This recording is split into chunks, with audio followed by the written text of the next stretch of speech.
na africanidade ao conceito de latino, por exemplo, o conceito de anglo-saxão, não é? São afinidades linguísticas que ligam esses povos e que ocupam hoje mais de metade do continente africano. A unidade 4 do livro fala de música, heranças culturais, manifestações fundamentais para a formação do Brasil. Eu não diria nem formação, eu diria manifestações fundamentais para a compreensão do Brasil, né? Como é que a africanidade se manifesta no Brasil? Se manifesta através da música, se manifesta através de muitos instrumentos musicais, e interessante, dos instrumentos musicais, todos que a gente conhece na tradição afro-brasileira, eu poderia enumerar aqui os que têm nome iorubano, por exemplo, né? Agogô é o nome do Iorubá. Chequeré, que é um chocalho, anda bastante em moda por aí, mas fora isso, o resto é tudo banto, né? Cuíca, angoma, que é o nome genérico dos tambores, principalmente no jongo, né? O nome das danças, jongo, samba, assim como em Cuba, mambo, como na Argentina, candombe, e vai por aí afora. Música, fundamental, instrumentos musicais, dança, fundamental, música e dança estão sempre caminhando juntos. Língua, a gente já abordou aqui um pouco, e a questão das técnicas também, né? Técnicas de trabalho. A África desenvolveu algumas tecnologias importantes, por exemplo, no trabalho do couro, né? Trabalho do couro. Você quando fala marroquim, que é uma qualidade de couro trabalhado, né? Artisticamente trabalhada, deu esse nome de marroquim em alusão a Marrocos, porque Marrocos é um lugar onde isso se tornou conhecido através da comercialização. Mas esse tipo de técnica vem da África mais profunda, da chamada África negra mesmo, né? Da África ocidental e tal, de marroquim. Técnicas, por exemplo, de feitura de tecidos, tecelagem. O professor Alberto da Costa Silva se dedicou foi embaixador na África durante muito tempo, se dedicou a revelar muita coisa desse passado africano. Ele tem 2 livros fundamentais, né? A Manilha, o Libambo, e a Enxada e a Lança.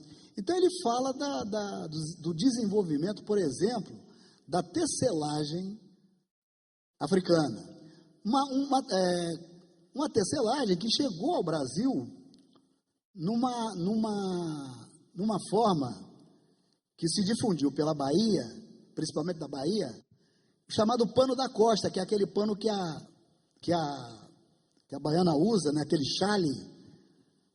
Aquilo é fruto de uma técnica de tecelagem africana que frutificou na Bahia durante muito tempo, mas com uma diferença em relação à tecelagem industrial inglesa, né?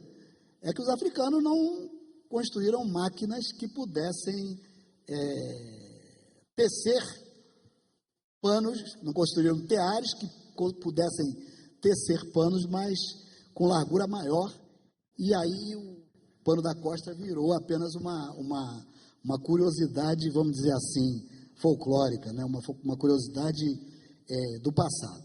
A unidade 5 do nosso livro fala de um outro aspecto da africanidade no Brasil, que é o aspecto da ancestralidade e da religiosidade.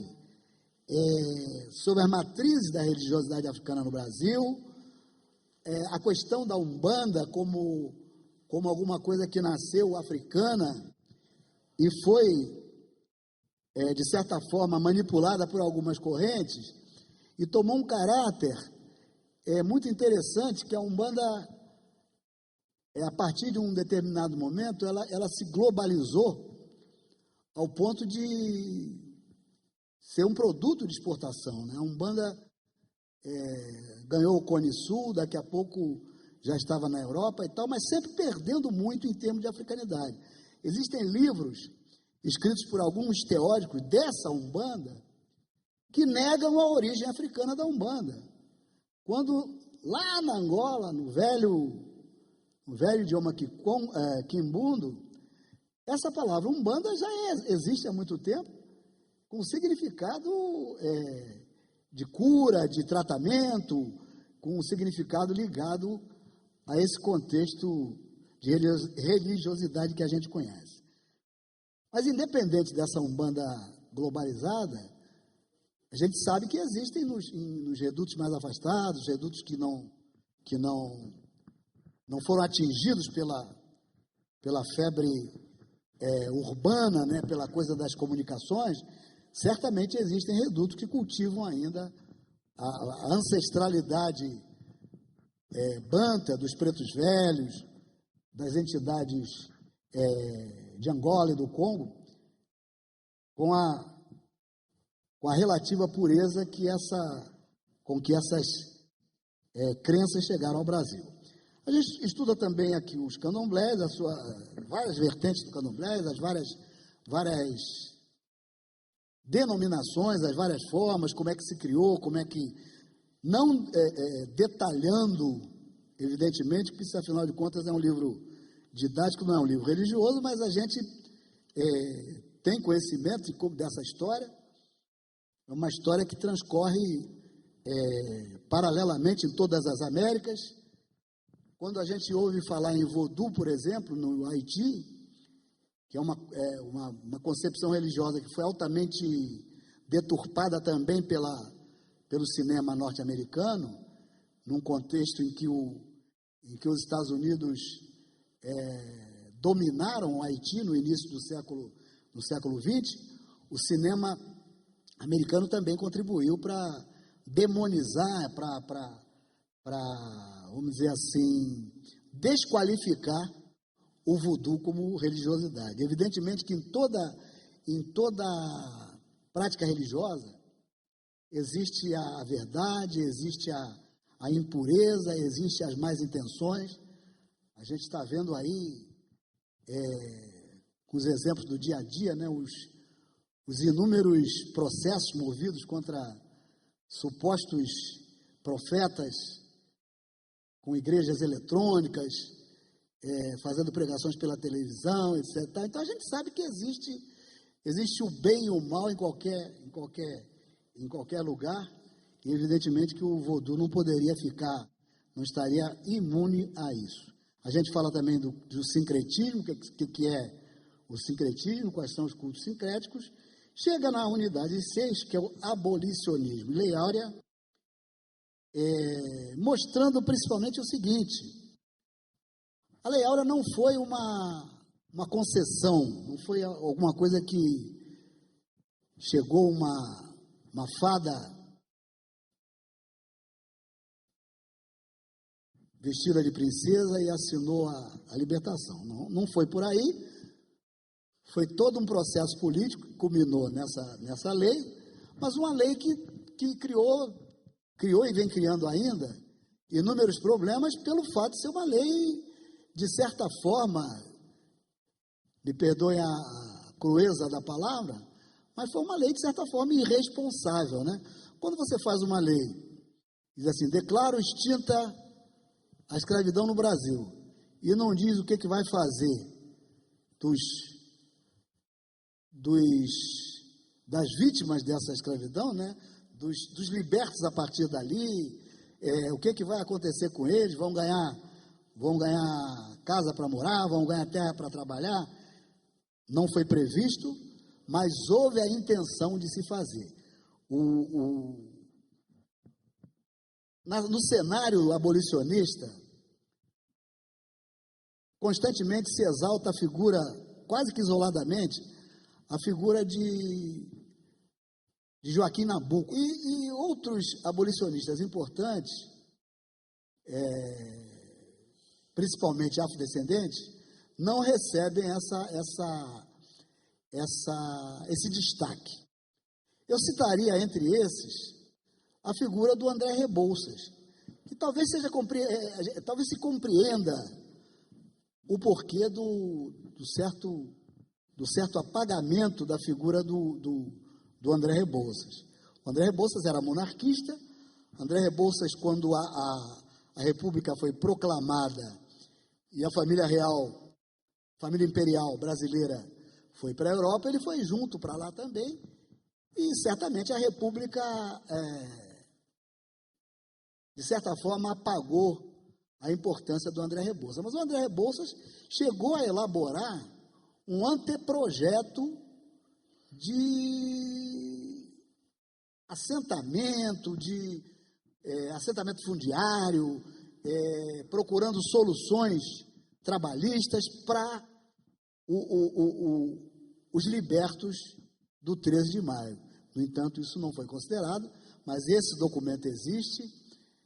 Num dos meus trabalhos, eu reproduzo parte desse documento, tirado da biografia do André Rebouças. Então, nosso livro procura analisar também isso aí, como é que essa abolição se efetivou,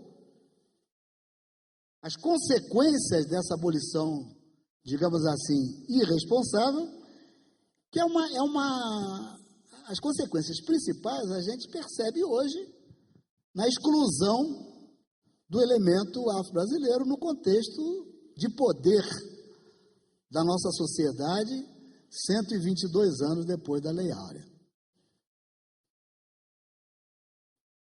No comando das Forças Armadas, a gente raramente encontra um afrodescendente.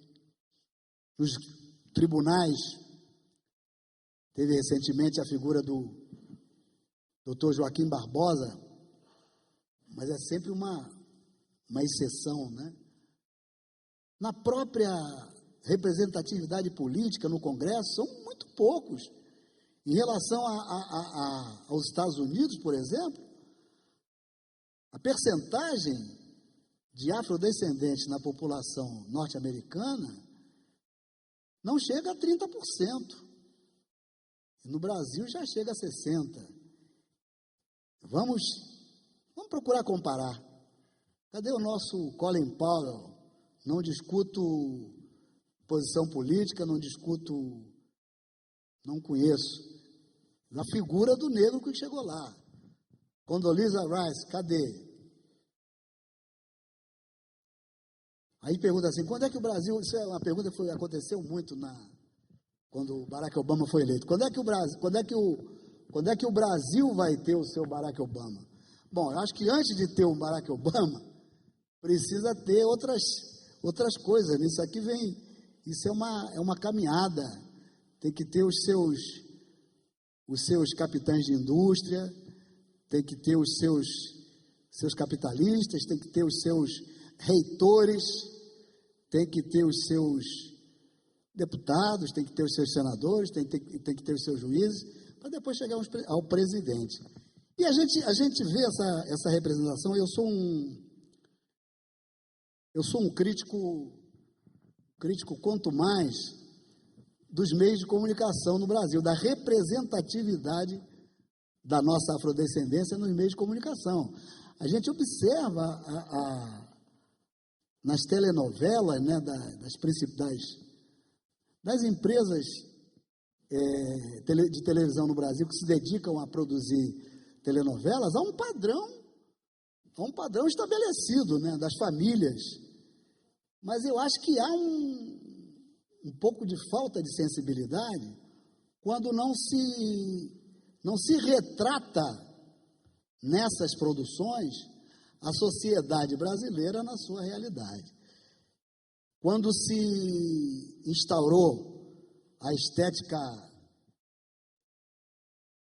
que nasceu com o filme Cidade de Deus, que andaram batizando aí de favela movie, né? Cinema favelado, aí procurou-se elencos de negros a todo momento para compor esse tipo de filme, que reforça também embora dê trabalho, embora dê emprego aos atores, mas reforça um estereótipo altamente